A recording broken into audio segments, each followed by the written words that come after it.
Hello friends, good morning. मैं तिस्मा वर्मा आपका प्यारा चैनल डायनामिक कैरियर इंस्टीट्यूट में आपका स्वागत करता हूं। तो इस लेक्चर में आपके लिए लेकर आया हूं अम्ल, क्षार और लवण। ये आपका इसमें आपको वीवीआई क्वेश्चन कराएंगे और ये क्लास आपका 10th का है, उसमें आपको साइंस में बताने वाले हैं। ठीक है, तो क्लास 10th का साइंस में फर्स्ट आपका केमिस्ट्री का सेकेंड चैप्टर क्लास 10th का, जिसका नाम है अम्ल और क्षार। ठीक है, उसका ऑब्जेक्टिव मैं इस लेक्चर में करवाऊंगा। बहुत इंपॉर्टेंट क्वेश्चन रहेगा। ठीक है, तो देखते हैं क्वेश्चन की ओर। तथा हाइड्रोजन युक्त सभी यौगिक होते हैं। हाइड्रोजन युक्त सभी यौगिक क्या होते हैं? अम्लीय होते हैं। बस ध्यान में रखना है बातें को। हाइड्रोजन युक्त सभी यौगिक क्या होते हैं? अम्लीय होते हैं। ओके बच्चा, आगे देखो, सभी अम्लों में क्या पाया जाता है? हाइड्रोजन पाया जाता है।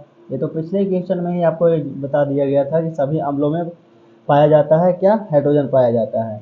कहता है ऑक्सैलिक अम्ल का प्राकृतिक स्रोत निम्नलिखित में से कौन है? बताओ। ऑक्सैलिक अम्ल जो होता है, ये ऑक्सैलिक है लेकिन होता ऑक्सैलिक अम्ल। ठीक है, वो टमाटर में पाया जाता है ऑक्सैलिक अम्ल। ओके बच्चों, तो नेक्स्ट क्वेश्चन देखें। कहता है कोई विलयन नीले लिटमस पत्र को लाल कर देता है, इसका पीएच संभवतः कितना होता है? 5 होता है। इसका पीएच मान कितना होता है बच्चा? 5। पीएच मान आपका 5 हो जाएगा। Okay, next question. निम्नलिखित में कौन सा आयन लाल लिटमस पत्र को नीला कर देता है? तो कौन करता है? तो OH करता है। कौन करता है बच्चा? OH। ठीक है, तो नेक्स्ट देखो, बेकिंग पाउडर का अनुसूत्र क्या होता है? बेकिंग पाउडर का अनुसूत्र होता है NaHCO3, यानी कि खाने वाला सोडा की बात कर रहा है। NaHCO3 इसको बोलते हैं खाने वाला सोडा। ठीक है, और देखो हमारे शरीर में पीएच कितने परास के बीच कार्य करता है? देखो हमारे शरीर में जो है पीएच कितने परास के बीच कार्य करता है? तो 7.0 से लेके 7.8। कितने बच्चों? 7.0 से 7.8 के बीच कार्य करता है, इतना ध्यान रखना है। फिर कोई पूछ ले कि हमारे शरीर का पीएच मान का परास कितना है, तो 7.0 से 7.8, या तो 0 नहीं भी दे सकता है। नेक्स्ट क्वेश्चन देखो, कहता है किसी लाल तप्त आयरन पर जलवाष्प प्रवाहित करने पर कौन सा यौगिक प्राप्त होता है? तो आपको Fe3O4 प्राप्त होता है। नेक्स्ट क्वेश्चन, निम्नलिखित में से कौन लवण है? बताओ कौन लवण है? लवण आपका हो जाएगा K2SO4। ये अम्ल है, ये क्षार है, ये भी क्षार है, तो लवण कौन सा हो जाएगा? K2SO4। K2SO4 आपका लवण हो जाएगा। चलो, पोटेशियम, इसको नाम होता है पोटेशियम सल्फेट। ठीक है, किसी भी उदासीन विलयन का पीएच मान कितना होता है? 7। सबसे हल्का क्वेश्चन, उदासीन विलयन का पीएच मान होता है 7। नेक्स्ट क्वेश्चन, किसी धातु कार्बोनेट एवं हाइड्रोजन कार्बोनेट अम्ल के साथ अभिक्रिया करके बनाते हैं, क्या बनाते हैं? ओवरऑल देखो तो इनमें अगर संगत लवण भी बनाते हैं, कार्बन डाइऑक्साइड भी बनाते हैं और जल भी बनाते हैं, यानी कि इसका आंसर हो जाएगा सही, इनमें से सभी होता है। फिर से सुन लो, सभी धातु कार्बोनेट एवं हाइड्रोकार्बोनेट अम्ल के साथ अभिक्रिया करके क्या बनाते हैं? तो संगत लवण बनाते हैं और आपका कार्बन डाइऑक्साइड बनाते हैं और जल बनाते हैं। नेक्स्ट क्वेश्चन देखो, कहता है कुछ ऐसे पदार्थ होते हैं जिनकी गंध अम्लीय या क्षारीय माध्यम में बदल जाती है, उन्हें क्या कहते हैं? गंधीय सूचक बोला जाता है। क्या बोला जाता है? गंधीय सूचक। नेक्स्ट देखो, लैक्टिक अम्ल का प्राकृतिक स्रोत क्या होता है? दही। दही में कौन सा अम्ल पाया जाता है? तो लैक्टिक अम्ल पाया जाता है दही में। ओके बच्चा, नेक्स्ट क्वेश्चन देखो, कहता है टार्टरिक अम्ल इनमें से किसमें पाया जाता है? बताओ, टार्टरिक अम्ल किसमें पाया जाता है? तो इमली में पाया जाता है टार्टरिक अम्ल। इमली में कौन सा अम्ल पाया जाता है? टार्टरिक अम्ल। इमली में टार्टरिक अम्ल पाया जाता है। ये बातें याद रखना, एग्जाम के पॉइंट ऑफ व्यू से बहुत इंपॉर्टेंट है बच्चा। तथा सिट्रिक अम्ल का प्राकृतिक स्रोत क्या है? सिट्रिक अम्ल संतरा। सिट्रिक अम्ल संतरा में पाया जाता है। ठीक है, और नींबू में। पीएच में पीएच सूचक किसका है? बताओ, पीएच में पी सूचक किसका है? पी सूचक है पूसांस। पोटेंज बोलते हैं इसको, पूसांस। धोने का सोडा होता है आपका Na2CO3 into 10H2। Na2CO3 into 10H2 होता है किसका? Na2CO3 into 10H2। ठीक है, नेक्स्ट देखो, हाइड्रोक्लोरिक अम्ल एवं सोडियम हाइड्रोक्लोराइड के विलयन की अभिक्रिया से उत्पन्न लवण को क्या कहते हैं? Sodium chloride. सोडियम क्लोराइड कहने का मतलब इसका फार्मूला NaCl हो जाएगा। हाइड्रोक्लोरिक अम्ल एवं सोडियम हाइड्रो ऑक्साइड के विलयन के साथ अभिक्रिया करने पर उत्पन्न लवण क्या होता है? इसका आप करके भी दे सकते हो, हाइड्रोक्लोरिक अम्ल और सोडियम हाइड्रोक्साइड। देखो इसको हम करके बताते हैं, ये बहुत मज़ेदार क्वेश्चन है। अब देखो कह क्या रहा है, देखो इस क्वेश्चन में कि आपका हाइड्रोक्लोरिक अम्ल एवं सोडियम हाइड्रोक्साइड, देखो हाइड्रोक्लोरिक अम्ल ले लो, HCl ले लो, और प्लस क्या कर रहा है? सोडियम हाइड्रोक्साइड यानी कि NaOH की बात कर रहा है। तो क्या बनता है रिएक्शन कराते हो तो देखो अम्ल के रूप में हमारा क्या बनेगा, देख लेते हैं एक बार बच्चा ध्यान से इसको। देखो ये क्या बनने वाला है, यहाँ से आपका C और यहाँ Cl और यहाँ से Na मिलके क्या बना दिया, देखो NaCl बना दिया। क्या बना दिया? NaCl, और साथ में क्या बच गया? H2O। ठीक है, ये आपका प्रोडक्ट बनाता है, जैसा कि ये आपस में रिएक्शन करके क्या बना देगा? जल। ठीक है बच्चों, तो इस तरीका से आपका क्या बन गया ये सोडियम क्लोराइड आपका प्रोडक्ट बन के रेडी है। ठीक है बच्चों, समझ में आया? एक क्वेश्चन का मतलब यही था, है ना। चलो नेक्स्ट देखते हैं। तो ये जो था ना, ये हाइड्रोक्लोरिक अम्ल सोडियम हाइड्रोक्साइड और जल बनता है, और साथ में सोडियम क्लोराइड बनता है। ठीक है, तो हमारे पेट उदर में कौन सा अम्ल उत्पन्न होता है? तो हाइड्रोक्लोरिक अम्ल होता है। जैसे कि हमारा जो भोजन है, जो पाचन क्रिया का काम करता है, हाइड्रोक्लोरिक अम्ल मतलब Cl रहता है। हमारे जो लीवर है ना, वो पाचन छोटी आंत में आपको कौन रहता है? Cl रहता है, वही पाचन क्रिया करता है। आगे देखो, दांतों का क्षय कब प्रारंभ हो जाता है? दांतों का क्षय मतलब खत्म होना कब प्रारंभ हो जाता है? मुंह का पीएच मान 5.5 से कम होने पर। मुंह का पीएच मान कितना होने पर? कितना से कम? 5.5 से कम होने पर आपका दांतों का क्षय होना स्टार्ट हो जाता है। चींटी के डंक में नेटल के डंक में कौन सा अम्ल पाया जाता है? चींटी के डंक और नेटल के डंक में कौन सा अम्ल पाया जाता है? तो मेथेनोइक अम्ल पाया जाता है। मेथेनोइक अम्ल के मतलब समझ रहे हो किसका बात कर रहा है? HCOOH की बात कर रहा है। इसको एक भाषा में और हम क्या बोलते हैं बता देते हैं, इसको बोलते हैं फॉर्मिक अम्ल। सभी बच्चा को पता होगा कि सर अरे भाई मेटल के डंक में क्या होता है? फॉर्मिक अम्ल होता है। बोलोगे ना सर बताइए, चींटी के डंक में तो फॉर्मिक अम्ल पढ़े थे। अरे भाई उसी का रासायनिक नाम तो आपका क्या होता है? आपका उसी का तो रासायनिक नाम हम दिए हैं मेथेनोइक अम्ल। इसका फॉर्मूला होगा HCOOH, इसका आपको व्यापारिक नाम हो जाएगा फॉर्मिक अम्ल। ओके कंप्लीट, कोई कंफ्यूजन नहीं, आगे बढ़ते हैं। पता है सल्फेट अर्ध हाइड्रेट हेमिट्राइटेट का अन्य नाम क्या है? Plaster of Paris. क्या नाम है इसका?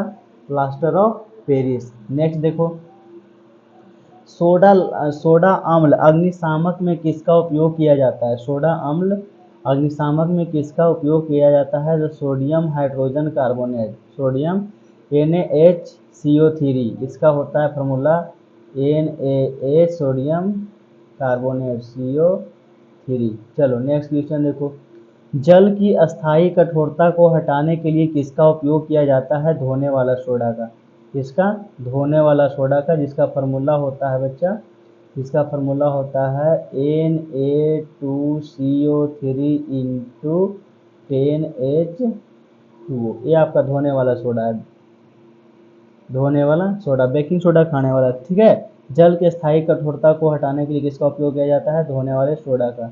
नेक्स्ट देखो, बेकिंग सोडा का फार्मूला क्या होता है? बेकिंग सोडा का फार्मूला होता है NaHCO3, जिसको हम बोलते हैं खाने का सोडा, खाने का सोडा।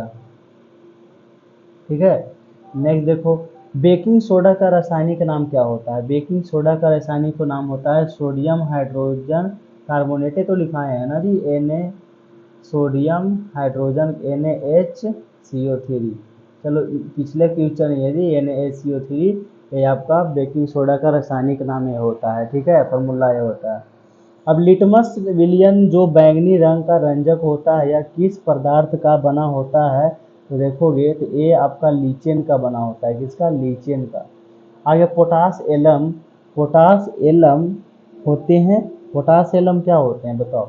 पोटास एलम होते हैं, एक दिक लवण होते हैं। नेक्स्ट देखो, निम्नलिखित में से कौन द्विक्षारीय अम्ल है, बताओ निम्नलिखित में से कौन जो है वह द्विक्षारीय अम्ल है। तो H2SO4 है, ये आपका क्या है, द्विक्षारीय अम्ल है H2SO4। इसको सल्फ्यूरिक अम्ल भी बोलते हैं, सल्फ्यूरिक अम्ल,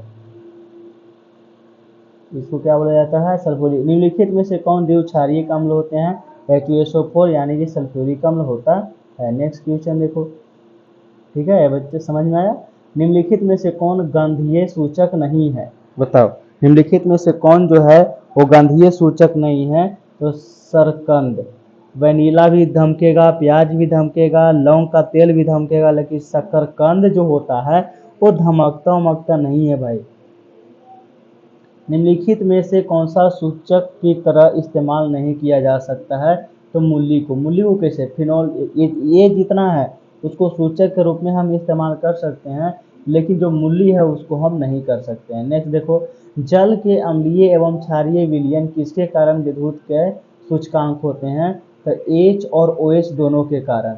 जहाँ पे H रहेगा वहाँ पे आपका अम्ल का सूचित करता है, ठीक है, अम्ल का सूचक है। अच्छा से थोड़ा लिख दे तो आपको भी समझ में आएगा। ये क्या होता है, अम्ल के रूप में काम करता है। और OH जो होता है ना बच्चा, ये आपका क्षार के रूप में काम करता है, सूचक करता है, ठीक है। लिखा गया है जल के अम्लीय एवं क्षारीय विलयन किसके कारण विद्युत का सूचकांक होता है। H के कारण आपका होता है अम्ल का, OH के कारण होता है क्षार का, ठीक है।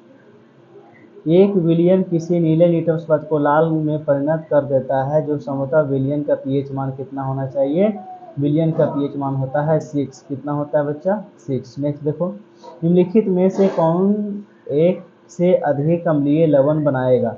निम्नलिखित में से कौन एक से अधिक अम्लीय लवण बनाएगा, H3PO4 बनाएगा। नेक्स्ट क्वेश्चन, निम्नलिखित में से सबसे प्रबल लवण कौन है। प्रबल लवण आपका NaCl है।